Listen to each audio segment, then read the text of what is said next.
Midnight. The city slept, but fate did. She stepped off the last train alone. Heart heavy with things unsaid, he stood beneath a flickering street lamp, like he'd been waiting his whole life. Their eyes met, just once, and everything stopped. No names, no plans. Just a feeling like they'd known each other before. In another time, another life. What started as a glance would uncover a love that never really died. It was just past midnight when Liana stepped off the nearly empty train. The city had gone quiet, the kind of silence only found between midnight and dawn. Her heels clicked softly on the wet pavement, the echo swallowed by the fog that hung low over the street. A drizzle fell from the sky, gentle and cold, blurring the orange glow of the streetlights. She paused to pull her red coat tighter around her, the hem brushing against her knees as she walked toward the station exit. The streets were deserted, except for one figure standing still at a bus stop under a flickering light. He was tall, dressed in black.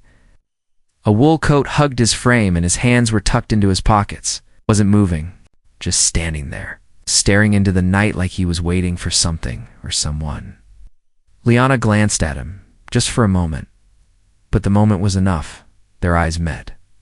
Not for long. It's just a heartbeat, but it was. Strange his face didn't feel like a stranger's. It felt like a whisper from a forgotten dream. It's a name she almost remembered. A warmth that didn't belong to the cold night. She looked away, her breath catching in her throat. The man tilted his head slightly, studying her. He didn't smile, but something softened in his expression, as though he'd seen a ghost one. He'd been hoping would return. Liana hesitated, then stepped toward the bus stop. He didn't move. "You always wait out here this late?" she asked, her voice calm but curious. He turned his head slowly. His voice was smooth, slightly accented British maybe. "Only on nights like this?" "Nights like what?" she asked. "Lonely ones?" She nodded slowly. "Yeah, I know what. You mean they stood under the street lamp, close enough to feel the warmth of each other's presence, but not close enough to touch?" The silence between them wasn't awkward. It was heavy, electric. Liana's phone buzzed. Bye.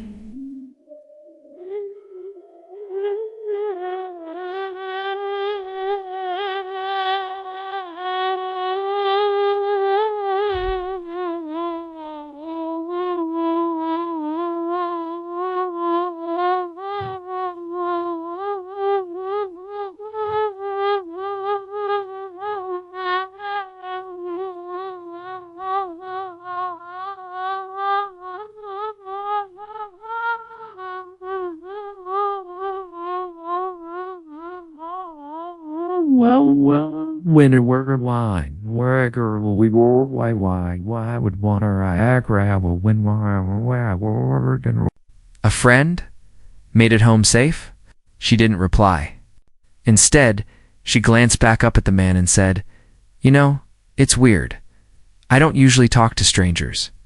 "Me neither," he said, "but I don't think we're strangers." Her heart beat faster. She smiled. He finally smiled back. The rain turned heavier, rattling against rooftops and running in rivulets down the street. Liana flinched as a gust of wind whipped past them. Without a word, the man slipped off his coat and offered it to her. She hesitated. "You'll get cold," he shrugged, placing it gently on her shoulders. "You're shivering." The coat was warm, smelled like books and pine. She pulled it close and smiled softly. "Thanks," she murmured. "Come on," he said, nodding toward the old bookstore behind them.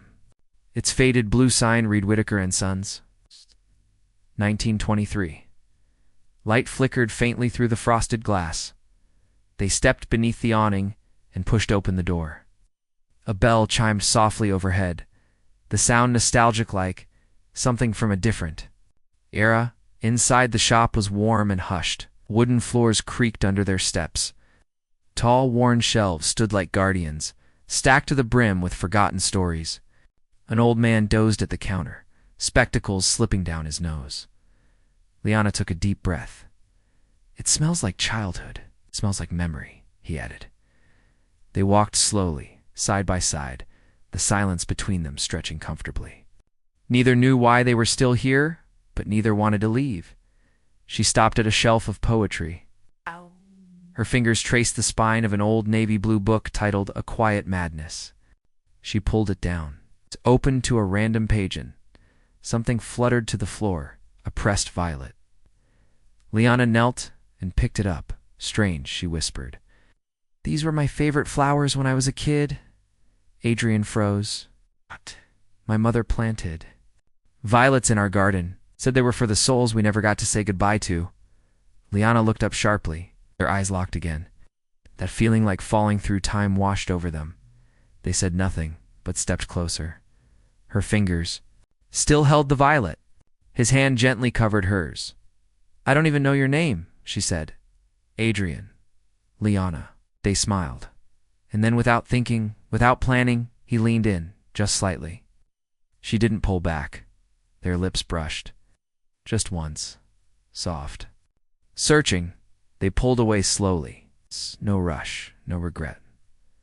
Outside, thunder rolled across the sky, but inside something quiet and sacred had begun. The storm outside faded into a steady rhythm, drumming softly against the bookstore's foggy windows. Inside, it felt like time had paused. Liana and Adrian sat on a worn velvet couch in the far corner of the store, hidden behind rows of tall bookshelves. Neither spoke for a moment. They didn't need to. Liana clutched the poetry book against her chest, the pressed violet tucked carefully inside. Do you ever feel, she finally said, like you've lived the same moment before?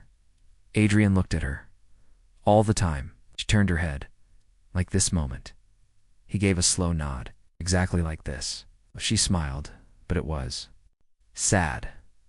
I've spent so long running from everything, especially connection, but this. She gestured between them. This scares me more than being alone. Adrian leaned forward, elbows resting on his knees. Because it feels real, she said softly. Because it feels permanent. He studied her for a long time. That's not fear. That's memory. She blinked. Memory of something deeper. Maybe from before we were even born. Liana laughed quietly, but her eyes shimmered. You sound like a poet. I used to be. Till life made me practical. She didn't reply. Instead, she reached out and took his hand. Their fingers tangled slowly, like two magnets finding each other after years apart. I don't know what this is, she whispered. But I don't want it to end when the sun comes up. It doesn't have to, he said. It can begin then. She looked into his eyes, searching. He leaned in again, but this time, she met him halfway. Their kiss was deeper now, slower, not just a meeting of lips, but a breath, emotion, and memory. Her hand found the side of his face. His thumb traced the line of her jaw. The room felt warmer, closer, his coat still draped over her shoulders as she leaned into him, resting her head against his chest. I should be scared, she said. But you're not? No. A soft thunder rumbled outside. But neither of them noticed in the quiet of that forgotten bookstore. Two souls that had waited lifetimes finally found each other again. Sometime before dawn, the bookstore fell into complete stillness. The storm had moved on. Outside, the city was quiet, wrapped in fog. Inside, the lamps still flickered faintly, casting golden halos over stacked books and dust particles floating. Like secrets in the air, Adrian had fallen asleep, his head tilted back against the couch, his hand still gently cradling Liana's. She stirred lightly. Her brow furrowed, lips parting as though she were speaking in her sleep. In her dream, the world was burning. She was wearing a linen dress, dirt-streaked and torn. Sirens screamed in the distance. She ran through a crumbling street, ash falling like snow around her. She clutched a blood-stained letter to her chest. Around the corner, a man in uniform emerged, his face dirt-smudged, his eyes familiar. Adrian, he grabbed her hand. If we don't make it, find me in the next life. Tears streamed down her cheeks as she cried, Promise me. I swear. A bomb exploded nearby. Light swallowed them. She woke with a gasp. Adrian jolted awake beside her. Their eyes met, wide and dazed, both breathing hard, both silent for a long moment. You, she started, her voice raw. We're in my dream. Adrian said quietly, Your dress was white. A shiver passed through her. I told you to find me again, he added, and I did. The room felt impossibly still, not quiet charged. She leaned in, touching his face as though confirming he was real. He did the same. Their lips met again, slower this time, less about curiosity, more about reunion, as if their bodies remembered. A rhythm written long before language. Adrian's hand ran down her back as she pressed closer, and their breathing deepened. The air between them pulsed with warmth and gravity. They didn't rush. They simply existed, folded into each other like long-lost verses of the same poem. I thought I made that dream up, she whispered. Maybe we both remembered, he said. Maybe we never forgot. The soft chime above the bookstore's door jingled faintly as sunlight spilled through the large windows. Morning had arrived, crisp and golden. Brushing over everything like a quiet question, Adrian stretched his legs and blinked at the light. He wasn't used to waking anywhere but his apartment. But now, he was here still on the velvet couch. Still beside Liana. She sat up slowly, her hair a little tangled, her sweater sliding off one shoulder. For a moment, neither of them spoke. The night lingered in their silence. I had a dream, she said softly, brushing her hair from her face. Or maybe it wasn't. Adrian gave her a long look. I don't think I was dreaming, Liana. Turned toward the window. Outside, the world had resumed, cars moving, people sipping coffee, oblivious to what had just unfolded between two strangers. No, not strangers. It's weird, she said, picking at the hem of her sleeve. I've never felt like this, not even with someone I knew for years. He nodded. It's like I've always known you, but not in this life. Liana smiled faintly. Do you believe in past lives? Do now? They shared a quiet laugh. It didn't break the magic, it grounded it. She stood and walked toward the little kitchenette in the back of the bookstore. Want coffee? Only if you're the one making it, she turned with a grin. You're a dangerous flirt. I think I already promised you forever once, Adrian said, half joking but not entirely. As the coffee brewed, smell filling the space with warmth, Liana looked around the store. The books, the windows, the old clock on the wall. You know, she said, handing him a mug. I come here every week. Same train, same late night. I don't, he said. I was supposed to be on a different train. I missed it. God. Rerouted. Liana's eyes widened. You think? I think someone wanted us to meet? They sat at the small wooden table by the window. The sky outside was turning from gold to blue. Everything felt more real, more quiet, but not empty. Just then, a man outside passed by the window, glancing in. He smiled at them as if he knew. Adrian leaned closer. Do you think we're supposed to find out why we met? Liana nodded. Maybe we already know. He reached across the table and took her hand again. No hesitation this time. It's just a warmth that felt older than memory. The day had passed quietly. Adrian and Liana walked the city together like old lovers rediscovering old streets. Neither dared say what pulsed underneath it all, why they felt so drawn to each other. It was deeper than chemistry. It was spiritual, familiar. As dusk fell again, they wandered into a vintage thrift shop, nestled between two brick buildings downtown. Old jazz crackled from a gramophone inside. The scent of aged paper and cedar filled the air. Why are we here? Adrian asked. Liana paused in front of a crooked display. I don't know. But something told me to turn down this street. Explored in silence until she stopped cold. A dusty photo frame caught her eye. Inside it, a sepia-toned photograph. Two people, a man and a woman, dancing in front of a train station under the same flickering street lamp where she and Adrian had first met the night before. Liana leaned closer. Oh my God. Adrian stepped beside her. His face drained of color. It's us, he whispered. That's us.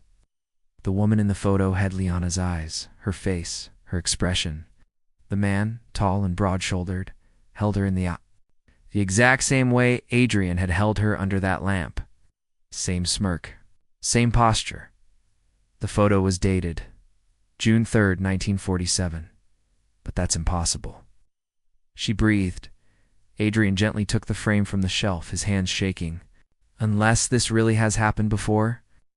Liana turned to him, emotions crashing all at once. What if we're remembering what we forgot? Neither of them had answers, but they both felt it now. The pull, the ache, the unfinished. Love story begging for its final chapter. Tears formed in Liana's eyes. Did we not get a happy ending last time? Maybe this time is our second chance. He pulled her into his arms again, not rushed, not driven by passion, but peace. The kind that only comes from finally being found. Outside, the street lamp flickered on. Same one. Same corner, and for the first time in lifetimes. They walked away from it together.